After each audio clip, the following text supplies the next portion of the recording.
Hello বন্ধুরা, আশা করি সবাই ভালো আছেন। আমি আজকে আপনাদের দেখাবো খেজুরের পাইকারি ন্যায্য মূল্য কত।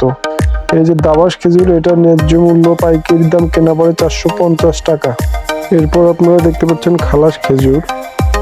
এই খেজুরটা অনেক ভালো, নরম, খেতে অনেক সুস্বাদু। এটার পাইকারি রেট কেনা পড়ে 355 টাকা। হ্যাঁ, তারপরে আমি দেখাচ্ছি, এটা হলো নাগাল খেজুর। হ্যাঁ, এটা মোটামুটি ভালো, এটার রেটটাও কিছুটা কম, খেজুরটা মোটামুটি ভালো। এটার পাইকারি রেট আপনারা দেখতে পাচ্ছেন 280 টাকা। এরপর যেটা দেখতে পাচ্ছেন, এটা হলো জাহেরি, এটা হলো মানে একটু নর্মালের ভিতরে। এটার পাইকারি রেট কেনা পড়ে 220 টাকা।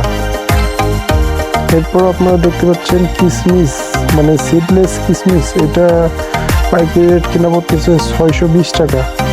আমি যে দামগুলো বলতেছি এগুলো কিন্তু দোকানে পাবেন না, এগুলো আমরা পাইকারি রেটে কিনে থাকি। হ্যাঁ, এরপর আপনারা যে খেজুরটা দেখতেছেন, এটা জায়দি লোকাল, এটা খোলা খেজুর বলে অনেকে। এটা 150 টাকা কেনা পড়ে পাইকারি রেট। এই দাম কিন্তু আপনাকে দোকানে দেবে না, আপনাকে ওদের লাভ দিয়ে তারপর নিতে হবে।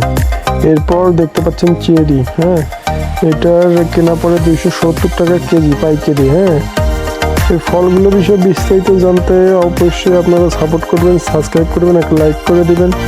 এটা দেখতে পাচ্ছেন মধু, এটা অরিজিনাল কিনা জানি না, তবে এটা আমি পাইকারি রেট কিনেছিলাম 300 করে।